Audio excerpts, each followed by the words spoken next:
Vítajte v provizornom volebnom štúdiu.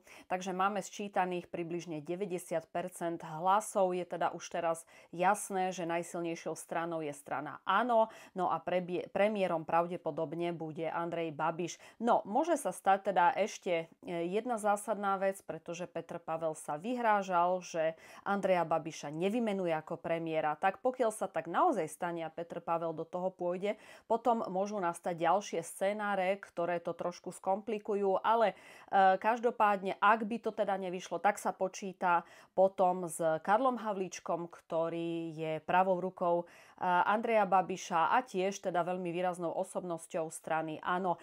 Vyzerá to teda tak, že strana Áno bude mať 85 mandátov, čo jej samozrejme ale nepostačuje na to, aby vládla sama.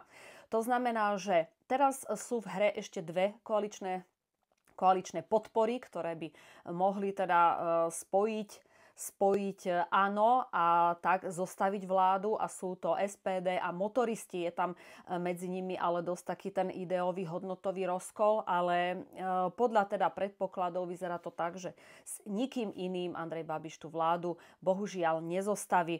Pre mňa osobne veľkým prekvapením sú motoristi, pretože sama som nečakala, že budú mať až toľko percent. Vychádza im približne v tejto chvíli 13 mandátov, čo je obrovský úspech, a myslím si, že Filip Turek je jediný politik, ktorý teraz momentálne týmto utrpel, pretože sám hovoril, že on by najradšej ostal v Europarlamente. Má tam luxusný flek, ktorého sa veľmi, veľmi nerád podľa mňa bude vzdávať. On to aj viackrát teda avizoval, že pre neho je to naozaj veľká obeta prísť tu opäť do Českého parlamentu, do snemovne, a v podstate on sa v tom Europarlamente aj našiel, ale bohužiaľ, alebo našťastie vedie kandidátku Motoristi Sobie.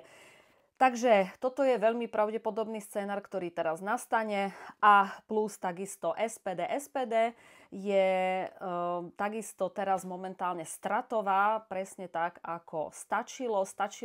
Veľmi ma mrzí, že práve Stačilo sa do parlamentu nedostane, ale Kateřina Konečná, ktorá kandidátku viedla, ostáva v Europarlamente ako europoslankyňa samozrejme, ale tieto výsledky sú naozaj veľkým sklamaním. 4,40% pre Stačilo. No, nepomohlo ani odporúčanie Miloša Zemana, ani v podstate veľmi silná kandidátka so zvučnými menami, tak toto je bohužiaľ veľmi negatívnym prekvapením. No a SPD takisto síce sa dostalo a dostane sa so 16 mandátmi, ale na druhej strane zase sú stratoví, pretože čakali, že budú mať až 30 mandátov. Teraz myslím, že mali 19 mandátov, budú mať menej než mali, takže bolo v očiach Tomia Okamuru aj vidieť to sklamanie, ale zase na druhej strane môžu byť radi, že sú vlastne tam, a naozaj to tak vyzerá, že budú aj členmi vládnej koalície, čo bude zase pre Tomia Okamuru obrovská vec, pretože sa preklopí z opozície do vládnej koalície. Ak teda samozrejme Andrej Babiš bude s tým súhlasiť, ale ešte raz opakujem, na to, aby Andrej Babiš zostavil vládu, tak bude potrebovať aj motoristov, aj SPD, a myslím, že ostatných nemá na výber. Teraz poďme ešte k menám, ktoré sa dostali. Tak ak budem hovoriť osobne za seba, ja som v podstate spokojná s menami, ktoré sa dostanú do parlamentu. Je to doktor Reichl. Veľmi som mu fandila a myslím si, že si to naozaj vydrel, že si to naozaj zaslúži. Je to takisto veľmi výrazná osobnosť českej politiky. Podľa môjho názoru patrí do parlamentu. Potom je tam Zuzka Majerová, takisto veľmi som jej fandila, predsednička Trikolóry, nebojácna žena.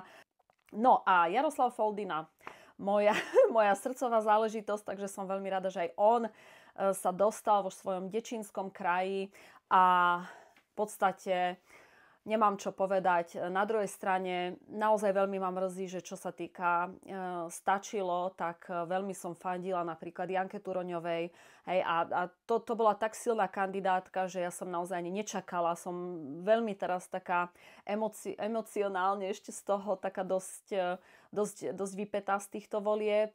Sama viem, čo je to zažiť, takýto debakel, s ktorým nepočítate, pretože pred 2 rokmi som tiež bola súčasťou strany, ktorá síce mala v prieskumoch cez 7% a nakoniec 4,9% a to naozaj s vami ako emocionálne zakýve.